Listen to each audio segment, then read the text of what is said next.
If you don't have credit history or you don't have a FICO score, you're pretty much shut out of the system. Teslas have been definitely one of the best performing models from a delinquency perspective. The past 5 years, we didn't have really one year that was a normal year. Every year was like something crazy happening. Before we get into the show, a thank you to our sponsors CDK Global, Auto Hauler Exchange, and Lendbuzz for making this episode possible. Let's get into it. Amitay on the CDG podcast. Amitay, welcome. Hi, how are you? Thanks for having me. Good to have you on. I think it's funny. This is, in a way, this is closing the circle here. We met when I was still at Get a Car, and we partnered up when I was at Get a Car. So it's great to have you on. Yeah, really appreciate you inviting me. It was definitely closing a circle. It was fun to interact the previous time and fun today. A lot has changed since, to say the least. All right, well, we got a lot to talk about today. Auto lending has been a very hot topic over these last couple of years, especially with just, interest rates and how everything that's changed in our market. It's funny that one of the ways where I sort of wedged into the market and the CDG and the brand grew was actually through auto lending, specifically through talking about auto lending. As you know, over the last couple of years, with everything that happened and the lenders, many lenders pulled out of the market, I covered that a lot. And so it's a pretty meaningful topic to me, given the fact that I've just been really involved with the different lenders. And I've seen a lot change, and as have many people that have listened to this podcast. So I think it's going to be super interesting. But I want to start as usual, like we do on the podcast, about you. If you can just tell us a little bit about yourself, how does an investment banker, a tech investment banker, make his way into the auto business, whether directly or indirectly? How did this happen? Tell us a little bit about yourself. My background is definitely not in auto. I'm not coming from an auto dealership family. My background is in computer science and math. I led R&D teams at my early days for about 6 years. And then moved to the Boston area about 16 years ago to do my MBA here. Graduated and joined Deutsche Bank. So transitioning from R&D and technology into corporate finance and specifically investment banking. Was focused on IPOs, M&A of large tech companies. And then at some point, I realized that I want to do something that's more entrepreneurial, more building my own business path. And really around 2013, 14, 15, there has been a very significant growth in fintech. It was not really called fintech at the time, but it was very clear that financial technology is growing fast. There's going to be a lot of innovation around it. And I thought that my background, in both computer science as well as corporate finance would be relevant in the new fintech sort of subsegment. And then I approached it more from the angle of consumer finance, not necessarily auto. So what issues, what problems are there in consumer finance? And then dived into auto. I would say that my first year or two in auto lending, I was very much clueless on the ecosystem of auto and dealerships and how things really work. But I had good, I learned from people in the industry pretty quickly, and I think now I'm fully caught up. So as someone that came in from the outside, and for what it's worth, you've been doing this now for 8 years, so it's not quite an outsider anymore, but we see this every day. It's sometimes you see something, you get used to it. It's hard to actually tell, the difference from other industries. So what did you see? Like, what's nuanced about the way we do lending in auto? Did anything strike out at you as like, this needs to be better, or this is like a broken process? I mean, what struck out at you when you first were exposed to auto lending in our business? I think the main thing that struck out that is broken was specifically in consumer finance in the US is the fact that everything is based on credit history and credit score. And, if you don't have credit history or you don't have a FICO score, you're pretty much shut out of the system. That didn't make sense to me. When I moved to the Boston area, I didn't have credit history. I was unable to get, a credit card, an auto loan, a mortgage. So this is really I would say, the core problem that we looked initially into. And then as we looked at okay, where is the pain point the greatest out of all consumer finance products? We figured out that auto is the one that's most critical to solve, because eventually you can do okay without a credit card. You can, work with your debit card. It also takes quicker to get access to credit cards. Mortgages come at a much later stage in your life. Your first house is going to be, you're going to buy it usually after you bought 1, 2, 3 cars. So if you solve auto, you solve the biggest part of that problem. So that's why we thought about tackling auto. And then once you start digging into auto, if you're from the outside, as you said, it's similar to how you started this podcast talking a lot about lending. Really, auto is the consumer product that's mostly driven by lending. Financing is so critical to that product. It's really driving a lot of sort of what a consumer can purchase, how they can 100%. purchase it. So that's, if you're able to do it better, that makes a huge difference for specifically for this consumer product. Definitely learning the F&I office and understanding how that operates. It's a very unique set, right? It doesn't operate similar to anything else in retail. So, it's let me also add something there. Like, this is, one of the things that lots of new operators learn very quickly in auto is that you are at the mercy of your lending relationships, right? You don't have lenders, you don't have a business.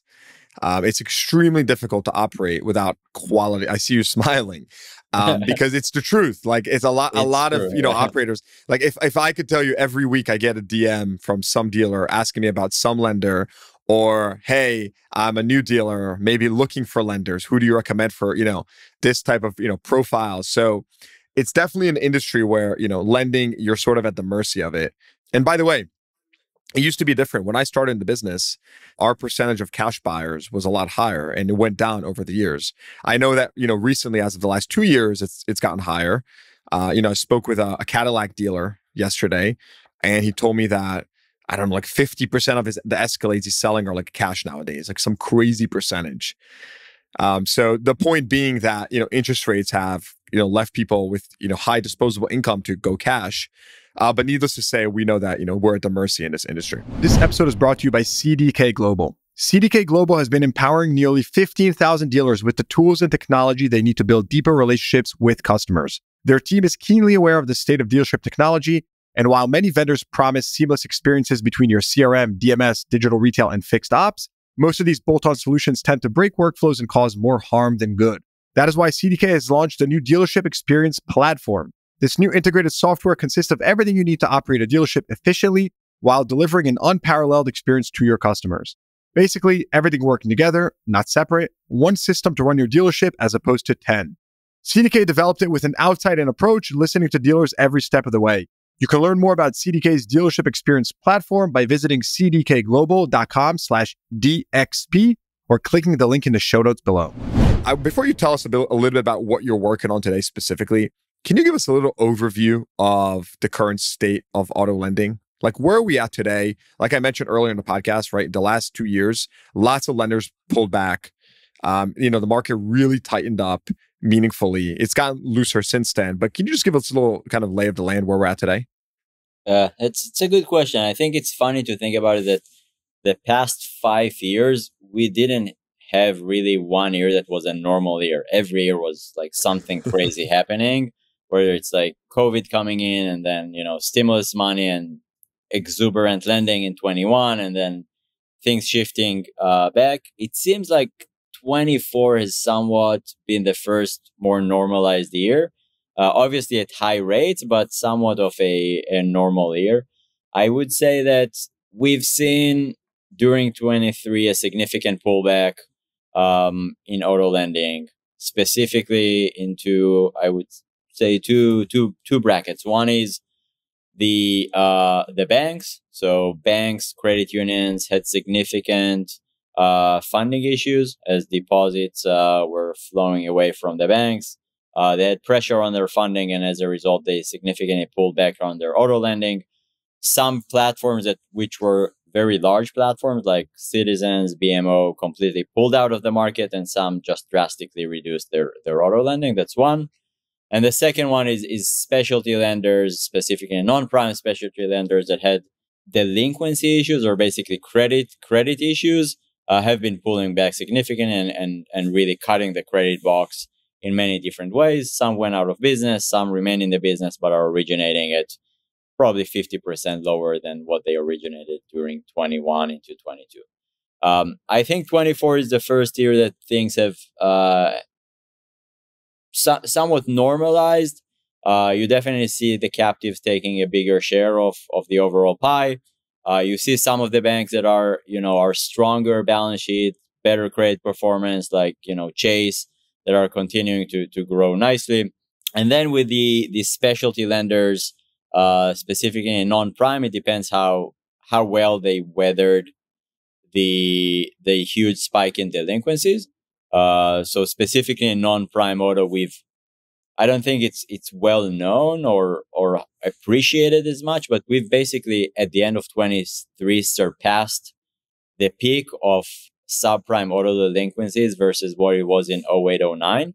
So we're basically at the worst place than the great financial crisis in subprime auto.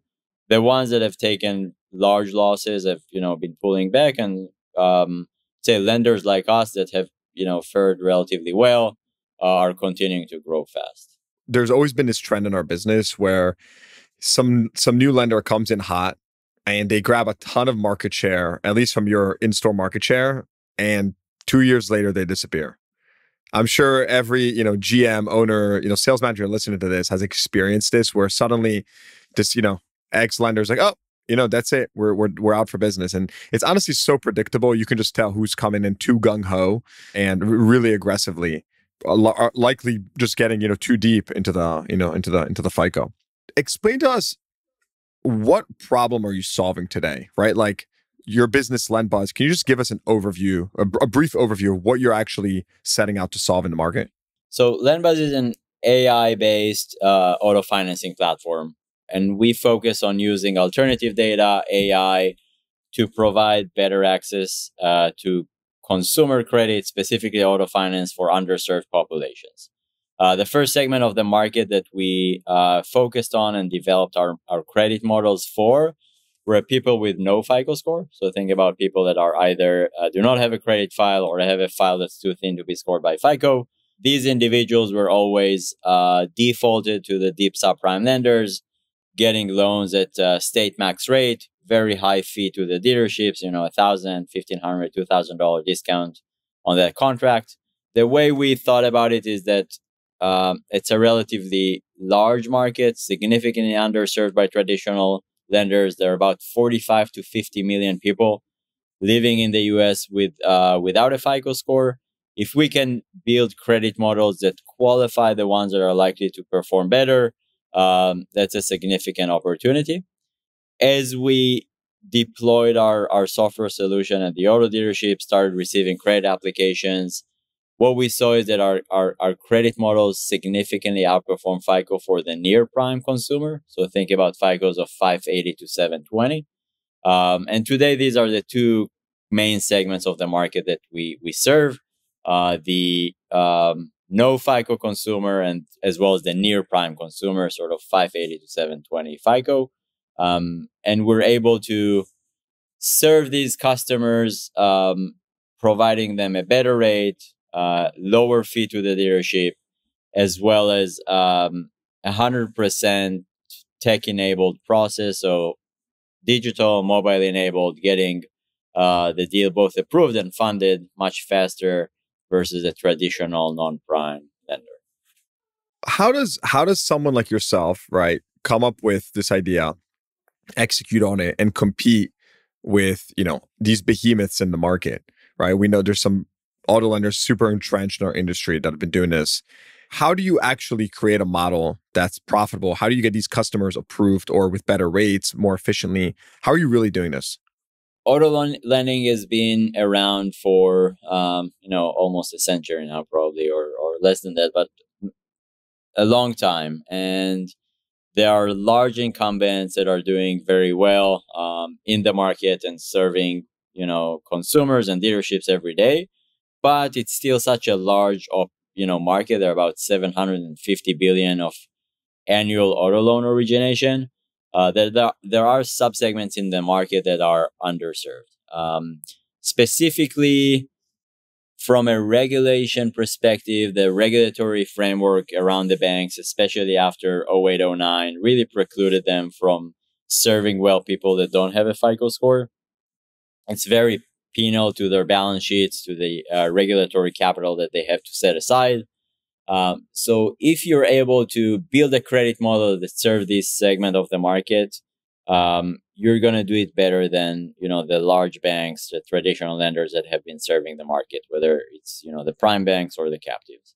The way we thought about it is what type of data is relevant for consumer credit that we can focus on.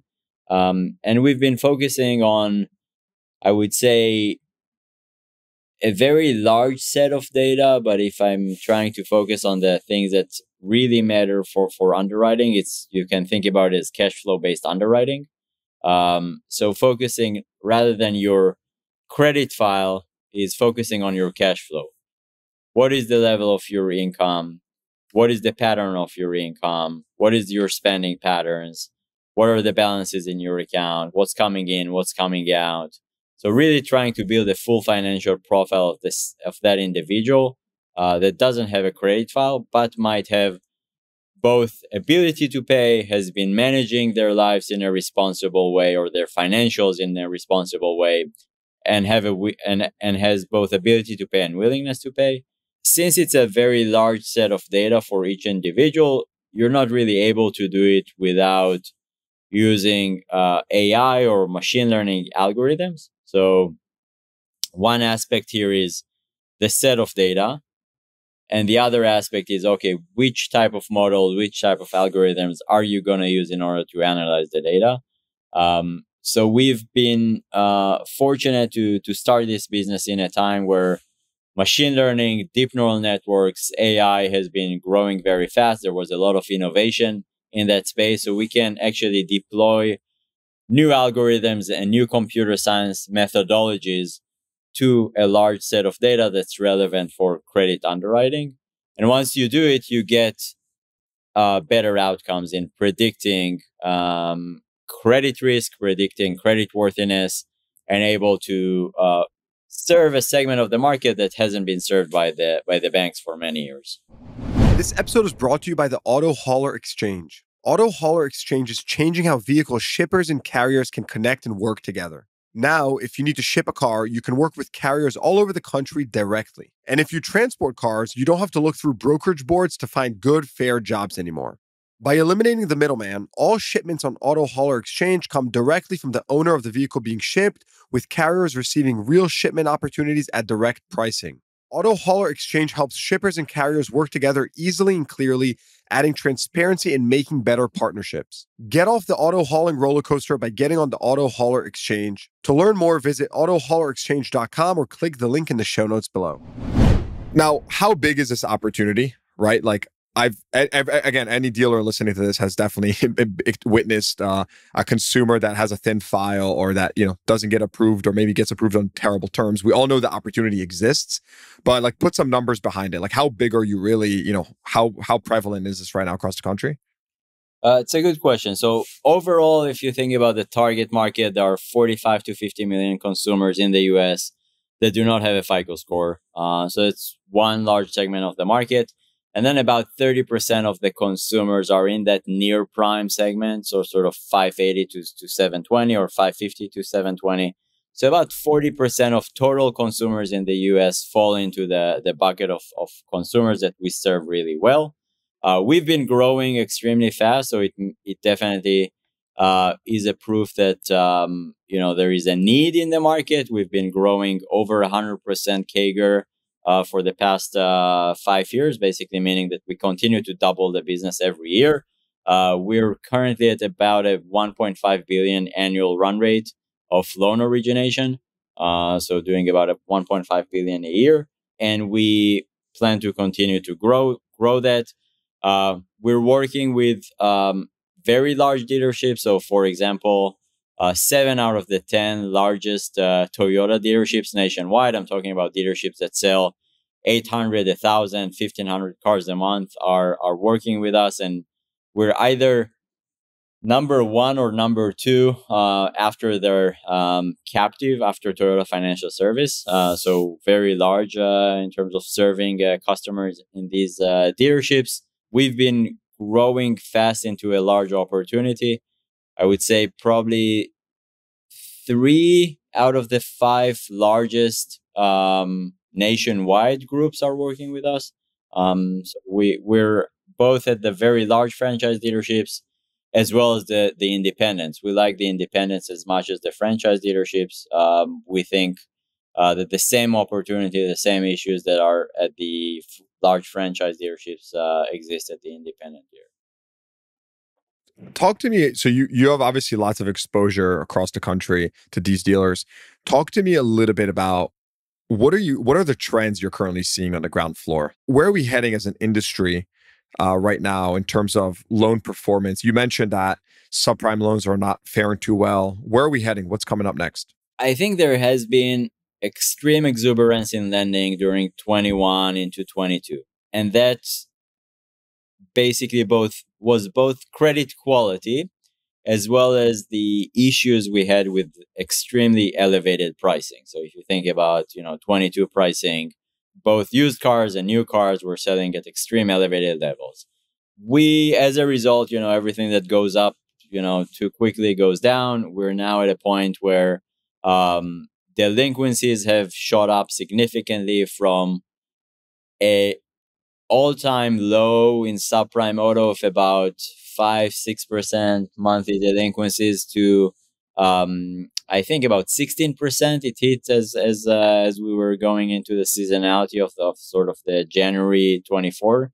We're either at the peak of delinquencies or very close to the peak, just based on historical data. If that continues to go up, that would be a very concerning trend. But I think we've hit the peak. And now we're seeing normalization. The reason for that normalization is twofold. One, all lenders, including us, have been cutting their credit box. So basically being more responsible and cautious with taking credit risk. So as new loans are coming on the balance sheet, they're performing better than the ones that were originated during 2022. Which was a very challenging vintage in our industry. That's one. And the second is asset values. So asset values have come in, both used cars as well as new cars. You're not seeing this, new car dealership selling $10,000 over sticker price. It doesn't exist anymore. So that has normalized. And as a result, credit performance is likely to improve, which I think overall is very good both for the lenders but also for the dealerships, because eventually, I think you said it well, the dealership really depends on the lenders to be there in order to drive the business. If credit improves, then lenders are going to have more appetite to lend, to open the credit box again. I think we're going to see conditions continue to loosen into 24 and then into 25. And then there is always the question of rates themselves, which is today are extremely, high levels based on the past 20, 25 years. We'll see if that's going to come in. I'm on the camp that it's going to stay, higher for much longer than people planned for or thought. But I'm not going to, to predict the macro rate. Speculate too far. Yeah. You mentioned captives. How captives have been growing in market share. And again, for anyone listening that's not familiar with the term, captives, of course, is the lending arm of an associated auto manufacturer. So if you're Toyota, you have, Toyota Financial and etc. What's driving the growth in captives? Is this strictly, a form of just subsidy, whether, you can put a rebate or you can put a subvented rate on a, incentive? Or is there any other drivers behind the scenes that are really getting, captives to shoot up in market share like they have been recently? It's mostly driven by the significant pullback of the banks and the credit unions. So the local banks, the regional banks, the credit unions that have been very large players in the space have been deploying capital into auto lending for many years and actually growing share, have pulled significantly starting in 22, driven mostly by funding issues. So their deposits having significant pressure, as well as credit issues. So as the credit unions, the local banks, the regional banks have been pulling back, the captives have been filling that gap. They obviously have an intrinsic incentive to make sure that that consumers with appropriate credit risk are getting a loan, right? So Toyota Financial Service needs to make sure that there is enough capital flowing into the dealerships to finance Toyota vehicles. But it's mostly driven by the significant pullback, unprecedented pullback of banks and credit unions. A question I get often, and I think about this a lot, is, the value of dealers having their own captive lenders, right? It's something that I looked into a ton at Get a Car. We were talking about acquiring a lender and whatnot because it was just so intrinsic to our business. We knew that if you want to build the best car buying experience, a big part of that is the loan, right? Because everything centers around the loan, the steps that you need to collect, everything. So with that in mind, I'm curious to know how you think about the state of digital retailing, financing being integrated into that, right? Most dealers don't have their own lender. They're not CarMax or Carvana where it's fully integrated into their product.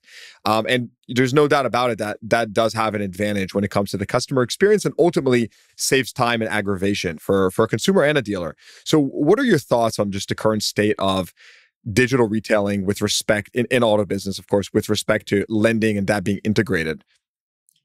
It's a good question. I think there is still a lot to do in terms of adopting digital retailing at the dealership and the overall ecosystem. A lot is still paper-based, antiquated. Even the software that is used, a lot of it has been developed in the 90s and hasn't really caught up with the consumer experience that expected today. I think some lenders are doing a better job in terms of getting there, but it's not where things should be. I think at the dealership there is definitely room for significant improvement in terms of removing all the paper from this process. If you think about it, only 12% of contracts today are e-contracts. That's an insanely low number. That's still over 80% is paper-based, which means, you actually get a paper in front of a consumer, they sign it, that goes into a FedEx package, getting shipped somewhere to a lender. What we have done is really remove all the paper from the process. 100% of the process is digital, 100% of the process is mobile enabled. All the steps provided are provided from the consumer's phone. If we need a proof of income, that comes from linking the bank account on their phone.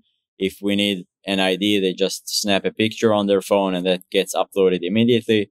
So once you turn that process to be 100% mobile, you're enabling the consumer to really provide everything that's needed very quickly at the dealership and get a much better experience. 100% of our contracts are e-contracts, so nothing is done in paper. And that also significantly accelerates the funding of the loan. So if everything has been provided digitally, then you can clear all the steps very quickly. Over 70% of our loans are funded same day. So really there is no need to wait, 5 days, 7 days for a loan to get funded. It doesn't get but I want to ask you a question on that. Like you mentioned only 12% of our industry is e-contracting, right? You mentioned you're 100%. What's the pinch point, right? Like what's holding us up from it as an industry to getting to 50%? Like what's driving that? Is that from the lender side or is it from the dealer side? Both? How do you view that? It's both. So both lenders and dealerships need to adopt technologies that are really driving 100% digital process. If you're a dealership and you're 100% digital, but you're working with a lender that does require a wet signature, then it doesn't, it doesn't work, and vice versa, right? If the dealership process is still printing out contracts and getting that signature, it doesn't matter that the lender accepts a contract. So both sides need to step up and move that process. The software products also are some of them are still relatively old and haven't really caught up. Whether it's the DMSs or the LMSs that are at the dealerships, have been developed, 80s, 90s, are improving, but not there yet. There are definitely DMSs that are much more advanced than others today in the industry, that are getting us closer to a 100% digital process. At some point, when everything is digital and done over the phone, you're also shifting to a place where a lot of the purchase can be done at home by the consumer and not needing to be at the dealership necessarily. So I'm not at a camp where there are people that say, okay, in 20 years there are not going to be dealerships and we're not going to need it and it's all going to be direct to consumer. I'm not in that camp, but I definitely think that more can be done by the consumer at home to basically do the entire financing process, do the entire sale process, and really get to the dealership to close. We are advancing there. We're definitely making good steps towards that goal, but it's not there yet. And I think once you turn the process to be 100% mobile enabled, you're getting much closer to that goal. Thinking about a little bit about your company and just the expansion, do you have any aspirations to go into any other parts of the business? Today you're in lending. Have you looked into insurance? I'm curious to know kind of how you're thinking about the opportunity in general, given the fact that you're already integrated with so many dealers. And so, go ahead. Yeah, I don't think necessarily we're gonna look at other aspects of the business outside of the lending. I think insurance is a good part of the business, but less likely for us to go into it. We are focused on providing a better product for the dealership as well as the consumer on the lending side. We do provide floor plan solutions for independent dealerships. So independent dealerships that have been growing their business with us, we're providing them attractive floor planning solutions that allow them to accelerate the growth of their business, but less likely for us to go into other sort of parts of auto. We're definitely growing geographically. So we're Boston based. We started in Massachusetts and expanded on the East Coast. Naturally, Florida has grown to be one of our largest territories on the East Coast, and then more recently expanded on the West Coast. So last year started working in Texas, California, which are obviously large markets. So expansion and growth is mostly geographic focused rather than other, I would say, parts of the auto ecosystem. I think there are others that are more professional than us in sort of the other aspects. So before we wrap up, one of my favorite questions, as always, is what's exciting to you nowadays? Just thinking really big picture, and about anything and everything related to our industry or not. What goes through your mind?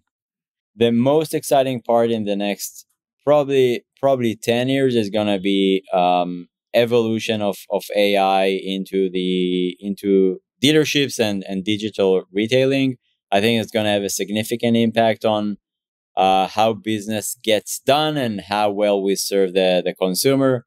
It would be fun to start seeing virtual AI agents starting to really interact with consumers. I've been playing a lot with all types of solutions there, but once you're really going to see that roll out, that's going to have a big impact on how our industry both sells cars as well as finance consumers. So there's a lot to be excited about in the next 5 years. With the evolution of AI and integration of AI into digital retailing and specifically with auto. And then, every new model that comes out, we like to follow. We're excited. It's nice to see also the trends around EVs are also, fascinating to follow. Sort of the volatility around it, and sort of the hype. And now, I don't know if it's awakening, but it's definitely has been slowing down significantly. We're following it closely, both as a lender, but less than a lender, more as a sort of on the personal side. Yeah, I was going to ask you because, with those price drops on EVs and obviously lots of negative equity, has that thrown a wrench in your models? I mean, what's that board meeting been like? That's a good question. So we've we've definitely followed asset values around EVs. The interesting thing, so we're extremely data driven company, and everything we do is based on data. The very interesting thing is that so Tesla obviously represents the lion's share of our EV portfolio. That's most of the EVs sold in the US are Teslas, and Teslas have been definitely one of the best performing models from a delinquency perspective. So something about the persona that buys the Tesla, as well as the reliability of the vehicles, not too many mechanical issues, drives them to be very good performing, credits. So overall, despite the fact that, values have dropped significantly, we have seen a very low default level on Tesla. So we're hoping that remains the case. We're actually expecting it to remain the case. So we're still, in the game of financing EVs. But let's see what's the adoption on the consumer side. It seems like people are definitely less excited these days about getting an EV. Yeah, it's up and down. It's cyclical, so it's going to be interesting. I'll definitely keep following it closely. So, Amitay, this was awesome. If anyone wants to learn more about Lendbuzz, you can go to lendbuzz.com. We'll also throw up the link in the show notes below. Any closing thoughts for us? First of all, Yos, thanks a lot for hosting us. It's definitely fun to reconnect, and I hope that I get invited again in a year or two. I love it. My pleasure, my friend. It was really good to have you on. Thanks for coming on. Thank you. This episode is brought to you by my very own car dealership guy industry job board. CDGjobs.com, my industry job board connecting the best talent in automotive with the best companies, will remain absolutely free for CDG listeners to post and fill available roles at their companies. This free job board is for anyone in automotive, vendors, dealers, lenders, manufacturers, auto tech, everyone. Already, over 100 companies have posted open positions, including Lithia Motors, Recurrent, Credit Acceptance, Veros Credit, Cars Commerce, Shift Digital, Plug, Fullpath, Westlake, Trade Pending. You get the point. The best part is that when these companies hire through CDGjobs.com, they are hiring the most informed candidates in the marketplace. So don't hesitate. You can add your open roles today by visiting CDGjobs.com or clicking the link in the show notes below. That's CDGjobs.com. All right. Hope you enjoyed that episode. Please give the podcast a rating, consider subscribing to the show, and check the show notes for links to what we talked about. Thanks for tuning in. I'll see you guys next time.